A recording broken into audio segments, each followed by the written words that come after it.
Let's segue from that and just take a little step over to the side because I know you've had a deep passion for education and Hmm. curiosity and working with young people. And I think it ties in a little with where we are with this conversation. Tell us a little more Yeah. about that journey for yourself and what you're doing with that. Yeah. So I graduated from Harvard in 2015, and there I'd been doing a lot of work with teaching young people, usually high schoolers. Um, and I had found it to be incredibly rewarding. I didn't really know that I loved teaching young people until I was suddenly teaching young people, and I was like, wow, this is really lovely. And so I had come back from college. My mom, who started Ever Widening Circles, the media company that I run, she was looking to bring on a partner in this and really turn it into a business and grow it.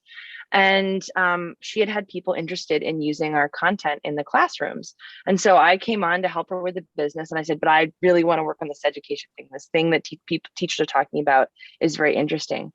And what we realized after we did interview after interview after interview with educators was they were missing the storytelling, the teachable moments in the classroom, right? They could go teach all the math in the world, they could go teach all the science in the world, they could go teach history in the world.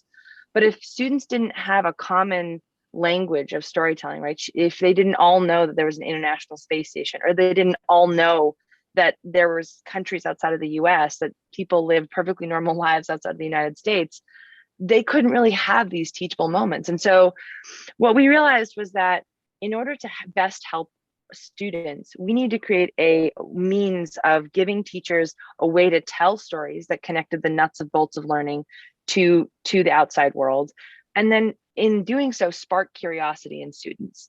And so what we did, we started curating videos from Ever Widening Circles. We do a lot of video content curation with that, but we're curating the best of the best videos because young people, they really connect with what's happening in video and film and YouTube media. And so we started curating these videos so that teachers didn't have to like go surf through YouTube to try and find this content, and pairing it with stuff that teachers could use to start off a lesson plan. So, these thought questions, these resources for extra inquiry, this section that I call I call it the why does it matter, section, where we were really connecting, okay, this is what's happening in the video, but this is how it connects to what you're learning, and vice versa for students. And to watch students' transformation when they were finally given away, they could connect with the content they were learning, the sort of numbers and history and all of those things they were learning, when they were able to watch a video, see people like themselves living in faraway places, see extraordinary things from space, see places across the world from them, suddenly they were curious, suddenly they were open, suddenly they wanted to dive deeper into those stories. They wanted to know more than just the who, what, where, when, why. They wanted to know everything there was to know about these subjects. And that was an incredible transformation to watch students go through.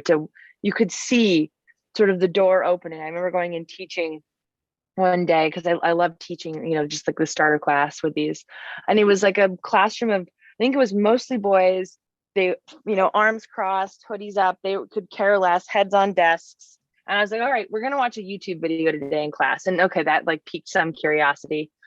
And we watched a video called What Do Astronauts Dream About? And it's this beautiful animated piece narrated by astronauts talking about what they dream about when they're looking down at Earth. And I kind of chose it because I had a feeling, I was like, this is either going to really connect with them or it's really not. We'll see how it goes. And this will be a real true test of whether or not this works. And by the end, every head was up. Everyone was interested. They were engaging in storytelling of their own, talking about what they would miss most, what they love. And this is teenage boys who are not noted for opening up to other teenage boys about feelings and thoughts and memories. And we really tried to create, with the questions that we asked, this space to open up from broad to sort of personal and narrow, so that students did have a space to come up with their own narratives, to talk about what they're sort of thinking and feeling. And then next up, have the teacher be like, and now we're going to learn a little bit more about science. Because I think what we're missing for a lot of students is, like I said, a common narrative and something to aspire to that's different, a different narrative than they know. I think one of the things I saw a lot of was a lot of apathy from young people because they didn't know they could be anything other than a mechanic, in my area, a mechanic, a farmer, maybe a teacher, but a lot of them didn't think they were smart enough to do that. They didn't know of any other jobs.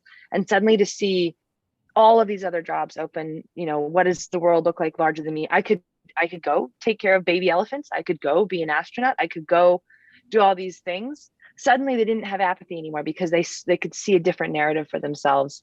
And that is just so incredible to watch young people move through and give them a new vision and perspective on what's possible. Yeah, that's fabulous. So what are you doing in terms of how you're spreading the word about this, Mm-hmm. and how and you're getting teachers engaged and on board to start using it, because it sounds like an amazing resource that's just waiting to be untapped, and it'll do its thing with kids. Yeah. We're really lucky to have this cohort of educators that are using it. In fact, there's a school that's actually dedicated a whole class to EWCed.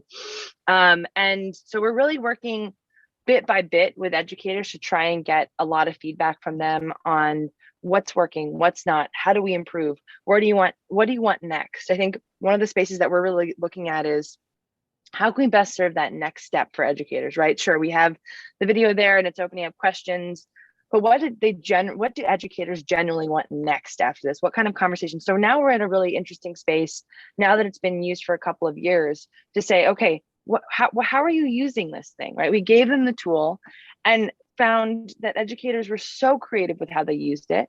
And so now what we're doing is we're really trying to think about that development of the next section. What would be most useful to educators? Is it writing prompts? Is it further resources? Is it more YouTube videos? What does that look like? And so we're really kind of thinking about how we build out that content.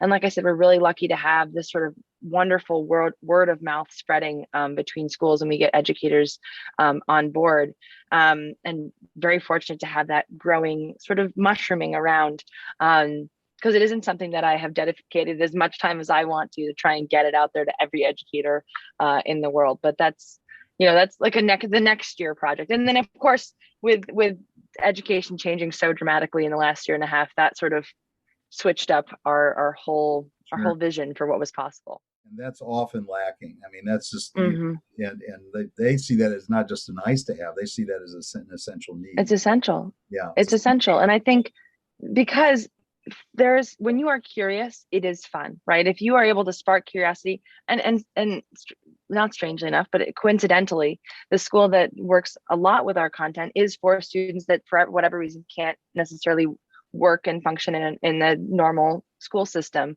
And for some reason, this really particularly resonates with students of all learning abilities. And and I think it is because it is fun. It is novel as we stand now to watch a YouTube video in class, then get to talk about it. But it is so important. A great sort of tangent to that is one time there's a story on, the story was like, should we eat bugs? That was sort of the thesis of the video. Yeah. And so I thought, okay, how interesting, like they watched this video. And then their educator comes back and goes, no, Liesl, we've created a whole unit around it. And I go, what do you mean you've created a whole unit around it? Well, they had a chef come in who was an international chef to teach the kids about how other countries, other cuisines that, put insects and incorporate insects into their cuisines. So they got to do a little bit of like traveling and understand, like, in Thailand or in, Malaysia or in wherever, that this is how we incorporate insects into our food. Then there was a bit in this video about environmentalism and how bugs can be high protein but reduce our water intake. And there was a kid who worked at like the Ponderosa Steakhouse, and so they did a calculation if they switched over from like regular cheeseburgers to like mealworm burgers, how much water they would be saving. So they got to do some math and some environmental science. And I forget, there was a third thing that they did out of this one video, out of this one unit. But because the kids got excited about this concept of eating bugs, suddenly they were able to do a student-driven, cultural lesson, geography lesson, math lesson, and culinary lesson, and something else, I can't remember what it was, all in one from one video, because all these kids were just excited to have fun with this idea, and they were learning super deeply at the same time. It's Probably one of my favorite probably examples. chemistry, because you get into the Oh, whole, I'm sure. yeah, of what's, the proteins and all of what's going on with bugs, and how cool is that? It was super, and like, because of bugs, you know what I mean? Like, I don't think it's that complicated all the time to engage students. You just have to meet them you have to be willing to meet them where they're at. And boy, will they open the door on what they're curious about, and they'll let you, especially like young teenagers, they will let you know. Like if you can get to them before they've gotten a little bit sort of jaded in their later senior year, junior, senior years, boy, that is a fun group of people to be around, because they'll guide their learning if you give them the opportunity to do it in a meaningful way. And I'm not saying doing it in a hands-off way. I'm not saying the kids can teach themselves, but saying, all right, I can be creative and know, like, right now the door is open for me to teach math. Right now the door is open for me to teach science. Right now the door is open. And if we can help educators open those doors a little bit to be able to step in with the content that students need, I see it. I see a big change for a lot of different type of learners. It's